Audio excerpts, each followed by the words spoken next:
Damos la bienvenida al abogado Fausto Jarrín. Él es asambleísta de UNES por la provincia de Pichincha y es miembro de la Comisión de Justicia y Estructura del Estado. Abogado Jarrín, muy buenos días. Directamente quisiéramos preguntarle, ¿es el propósito de UNES el de aplicar el artículo 136 de la Constitución y con esto rechazar el proyecto presentado por el gobierno?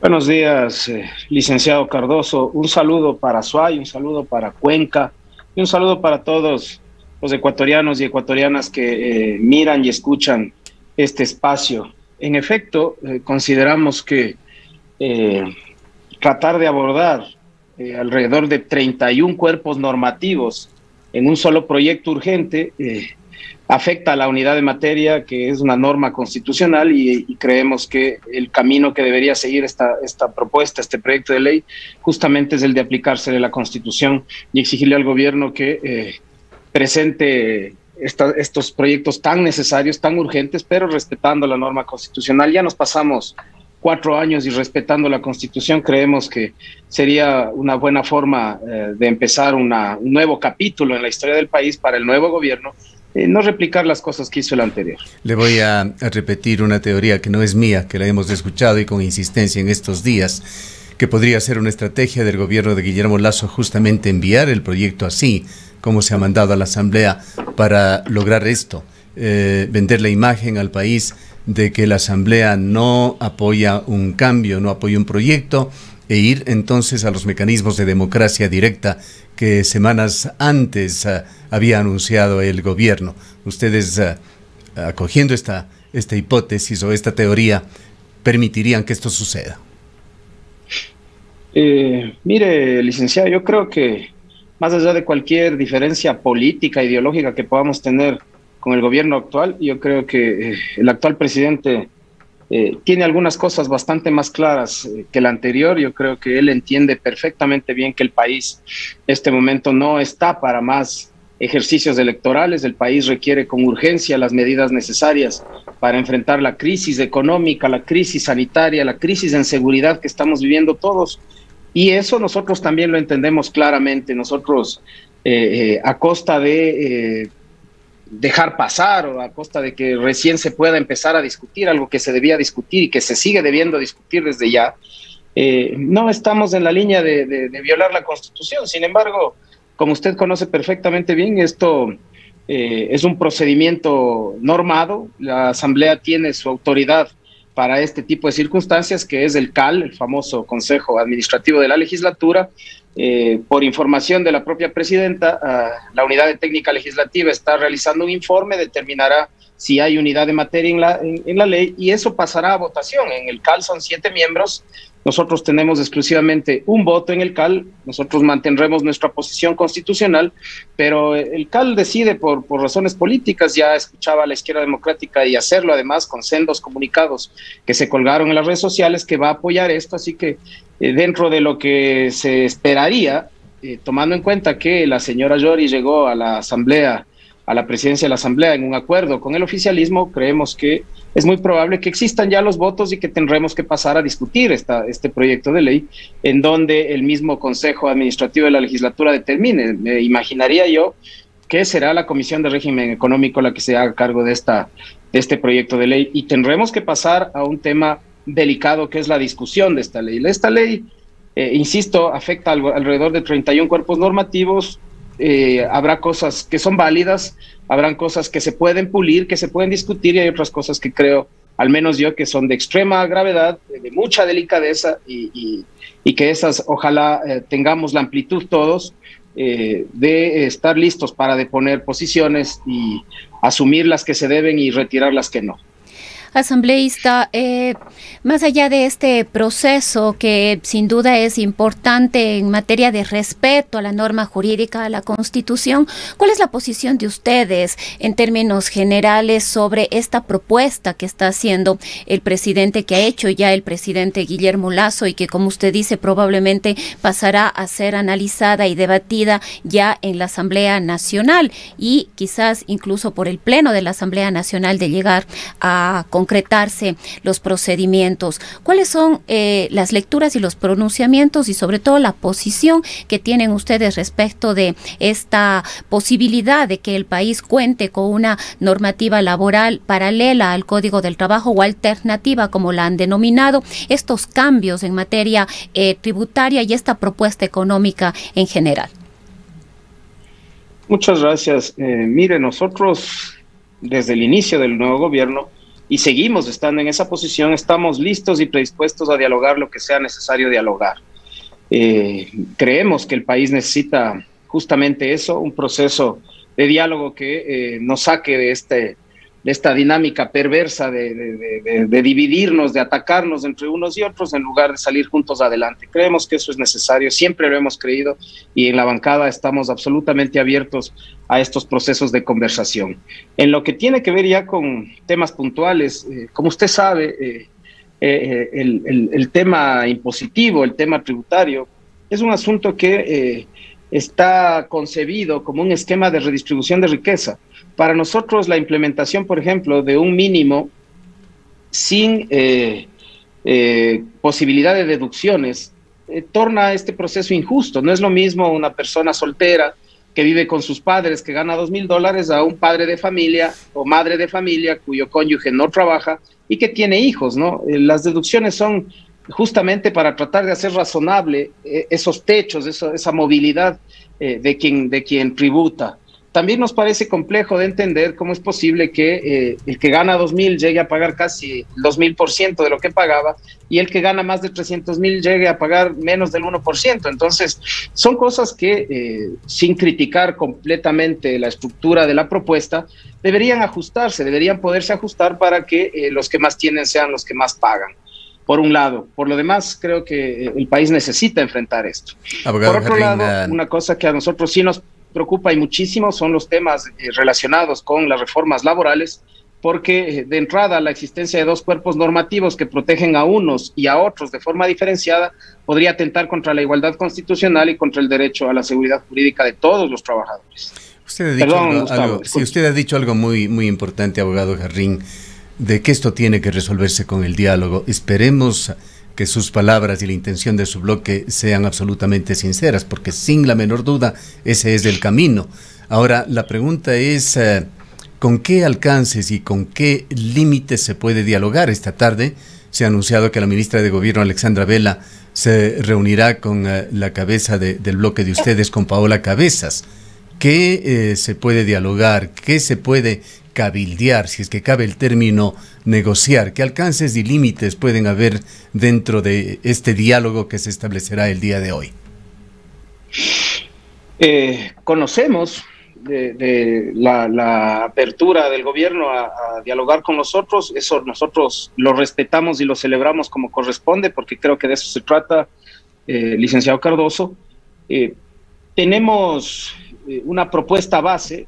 La vamos a pulir, la vamos a discutir previo a esa reunión, a la interna de la bancada, y luego efectivamente nuestra representante, la asambleísta Paola Cabezas, procederá a mantener este diálogo. Creemos que al gobierno le urge la calificación de este proyecto y creemos que el gobierno está dispuesto a que internamente, ya calificado en la asamblea, el proyecto pueda sufrir algunas modificaciones. Creemos que esa es una buena señal, pero nosotros también queremos saber hasta dónde están dispuestos a discutir. Queremos saber las líneas rojas que el gobierno le implementa a su proyecto para nosotros también poder plantear las nuestras.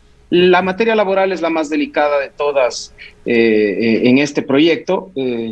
Por ejemplo, retirar de la mitad de la relación laboral a la autoridad del trabajo, que sea el empleador el que pueda determinar el incumplimiento de los trabajadores y que haya causales que implicarían inclusive el resarcimiento económico del trabajador al empleador, nos parece que pone en indefensión a los trabajadores. No es una relación de poder similar, el empleador es el que tiene siempre la fuerza, por eso siempre ha estado la autoridad de por medio para tratar de evitar atropellos. No es que todo el mundo atropella, no es que todo el mundo afecta, pero la sola posibilidad de que eso se pueda dar ya mermaría las garantías de los trabajadores, y creemos que, por ejemplo, eso necesita discutirse muy a profundidad. Y la existencia de dos códigos, eso es muy delicado, creo que constitucionalmente no sería viable y habría que buscar la forma de incorporar, si es del caso, algunos temas de ese articulado en el código actual. Esta propuesta base de la cual usted habla, que conociendo lo que trasciende de Alianza País, ustedes son un movimiento, un partido sumamente disciplinado, actúan además en forma colectiva. Esta propuesta base la habrán discutido, se habrán dado acuerdos, posiblemente se habrán recibido lineamientos de los líderes que se encuentran fuera del país. Esta propuesta base, abogado Jarrín, tiene que ver exclusivamente con materia de lo que propone el proyecto de Guillermo Lasso, o hay otros temas como aquellos que se discutieron cuando se iniciaba este nuevo periodo legislativo que trascendió de que se buscaban amnistías y que al final estas situaciones extras dieron al traste con ese acuerdo que existía incluso entre el gobierno y el Partido Social Cristiano. No, nosotros para la discusión interna en la legislatura no tenemos absolutamente ningún tema que no sea específicamente el de este proyecto de ley. En los acuerdos que trascendieron y que sin ninguna preocupación yo los hago públicos una vez más, jamás se habló de amnistías, jamás. Lo que habíamos planteado, y creo que eso es un derecho de todos plantear, es de parar la persecución política, ¿no? La persecución judicial, parar la violencia judicializada. Eso es lo que habíamos acordado, y en torno a eso lo que se solicitó, lo que pedimos es la conformación de una comisión de la verdad que pueda dilucidar un sinnúmero de cosas que ya prácticamente la ciudadanía conoce, y asumir además en todas aquellas en las que la comisión de la verdad le pueda o no pueda darle la razón a quienes dicen lo contrario de lo que decimos nosotros. No estábamos proponiendo una comisión nuestra, estábamos proponiendo una comisión con la ONU, que es lo que se debería hacer para sacar al país de este proceso de persecución innecesario que tanto ha distraído el verdadero ser del oficialismo. No me refiero al gobierno actual, me refiero al anterior, y que el presidente Lasso no necesita, ¿no? Yo entiendo que él está gobernando con su plan de gobierno, ganó una propuesta neoliberal. Nosotros respetamos eso desde el primer instante, fuimos la primera fuerza política en respetar eso, y creemos que el presidente Lasso no necesita llenarnos de bombas de humo judiciales para poder hacer su gestión. Tiene que hacer lo que él considera que tiene que hacer, y en la Asamblea deberíamos discutir lo que se tiene que discutir. No está sobre el tapete absolutamente nada que no tenga que ver con la ley, con la propuesta de ley de oportunidades, y nosotros vamos a seguir insistiendo siempre y en todo espacio en que el Ecuador requiere una comisión de la verdad para que todos sepamos realmente lo que pasó y que se pare la persecución política. Nada más, eso lo vamos a seguir diciendo y lo hemos dicho siempre. En su fuero interno, abogado Jarrín, ¿qué es lo que espera y qué es lo que aspira suceda con el proyecto Creando Oportunidades? Personalmente, por faltar a la norma de unidad de materia, yo considero que debería ser rechazado por el CAL. Sin embargo, frente a la posibilidad de que sea aprobado, nosotros no nos vamos a hacer un lado de las necesidades y urgencias del país. Tenemos, por ejemplo, tenemos mucha curiosidad de saber por qué el gobierno no utiliza esos fondos extras que fueron adjudicados a cada país. Me parece que nosotros calificamos para una suma de alrededor de 1.000 millones. ¿Por qué no se usa para reactivación? La mayoría de países del mundo utilizaron mecanismos de compensación por la pandemia, y en el Ecuador no lo hemos hecho, no hemos podido frenar ni siquiera los intereses bancarios. Entonces, ¿por qué no empezar a discutir esas cosas si de lo que estamos hablando es de salir de la crisis económica? Necesitamos propuestas respecto de la situación de seguridad. No se dice nada, excepto una modificación sui generis en el tema de la ley antidrogas. No se propone nada respecto de seguridad. O sea, nosotros creemos que aquí había cómo aprovechar para hacer muchas cosas, pero no se lo está haciendo, y más bien entendemos que en algunos aspectos esta ley podría ser extremadamente precarizadora para los derechos de los trabajadores y es injusta en lo tributario, inclusive con las pequeñas y medianas empresas. Entonces, creemos que sobre eso debería impulsarse el diálogo, sobre eso debería haber una coordinación muy rigurosa de las bancadas para poder inclusive en nuestro caso, de poner ciertas posiciones que nosotros podríamos tener en ciertos temas para que asimismo el gobierno, el oficialismo, sus aliados, depongan en otras en las que creemos que realmente es inviable. Así que yo creo que justamente ahora, por primera vez en mucho tiempo, la legislatura tiene que hacer lo que tiene que hacer, que es legislar. Y se legisla también con política, sentándose en una mesa, poniendo líneas rojas, siendo honesto, siendo claro en lo que se puede lograr y avanzando por el país. Creo que ese es el camino que nos marcamos nosotros. ¿Usted cree, asambleísta, que estos 27 días que le queda a la Asamblea Nacional para resolver este tema, considerando que el proyecto fue remitido con carácter de urgente, va a ser suficiente para este debate, para este necesario diálogo al cual usted se ha referido?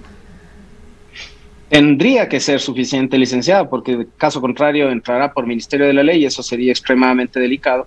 Tendría que ser suficiente y ahí justamente está una de las razones de por qué nos preocupa que no haya unidad de temas, porque por un lado vamos a tener que discutir asuntos tributarios, por otro lado vamos a tener que discutir asuntos laborales, por otro lado vamos a tener que discutir asuntos inclusive que deberían ir a la Comisión de Justicia, como los temas de arbitraje, de mediación, como un sinnúmero de cosas que habrá que ver cómo logramos, de ser aprobado por el CAL, distribuir eso para el trabajo interno dentro de la Asamblea, porque la ley dice que será enviada a la comisión correspondiente y en la Comisión de Régimen Económico van a tener que plantear la discusión sobre todo y eso va a generar dificultad para que el debate se lleve como corresponde, pero creo que ya en ese tipo de temas de coordinación podremos salir adelante discutiendo todo lo que se tiene que discutir.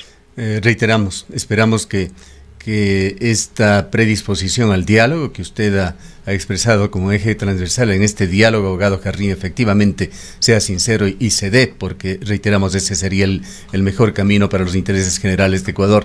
Quisiera aprovechar este contacto con usted, abogado Jarrín, para preguntarle un tema delicado, pero que es un tema de interés público.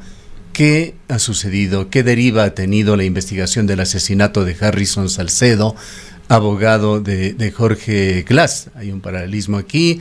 Es conocido que usted también ha mantenido una posición profesional, ha actuado como abogado en ciertos temas y aspectos de Rafael Correa, y sin duda esta situación tiene que haberle preocupado más allá de lo profesional.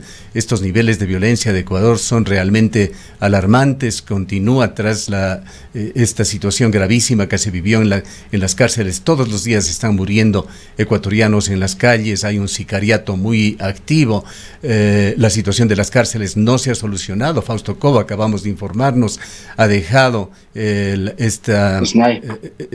exactamente el SNAI sin haber solucionado todavía los gravísimos problemas y se hace cargo de inteligencia estratégica del Estado. Es importante que conozcamos cómo van estos temas y reiteramos cuál es la situación. ¿Qué dicen las investigaciones del asesinato de Harrison Salcedo?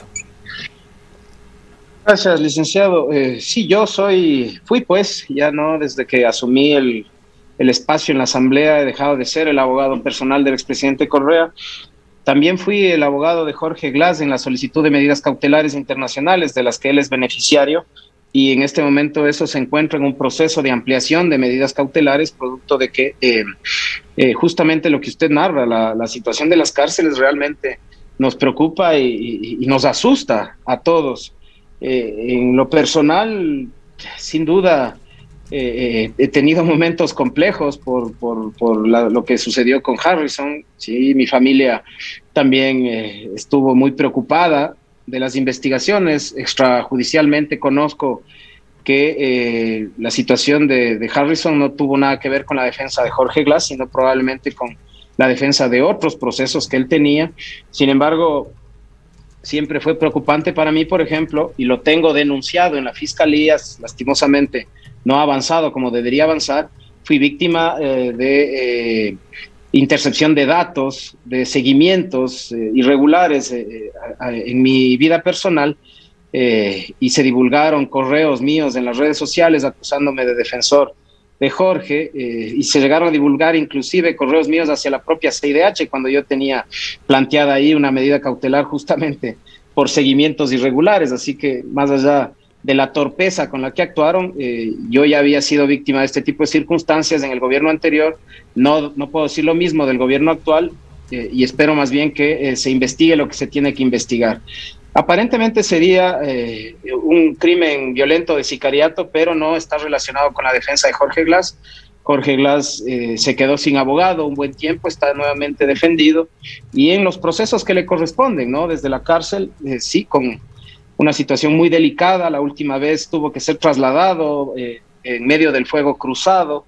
La misma policía, actuando de forma muy responsable, lo trasladó de un sitio a otro para protegerlo, pero realmente es muy delicado lo que vive él y lo que vive cualquier otra persona en situación de rehabilitación social, producto de la inseguridad que si en las calles está como está, en las cárceles, imagínese, licenciado, cómo está. Y sí, nos llamó la atención, nos preocupa que el coronel Cobo salga de SNAI después de haber tenido algunos planteamientos que pensamos que se iban a implementar, y vaya ahora a inteligencia. Creo que eso más es su campo, está más cercano a ese campo que al de la rehabilitación social, y esperamos que el gobierno ponga en SNAI a alguien que realmente conozca de cómo se puede manejar el sistema carcelario. No es un espacio en donde se necesita solo mano dura, se necesita mucho conocimiento de rehabilitación y sobre todo de planes de contingencia, porque ahorita lo que necesitamos es que estas intervenciones y este estado de excepción realmente sirvan para algo, porque vamos 3 años y medio en estado de excepción en las cárceles y solamente hemos visto que la violencia se incrementa, y eso por supuesto nos preocupa a todos los ecuatorianos. Bien. Gracias, abogado Jarrín. Y volviendo al tema principal, estaremos por supuesto, como todos los ecuatorianos, muy atentos a lo que suceda en la Asamblea.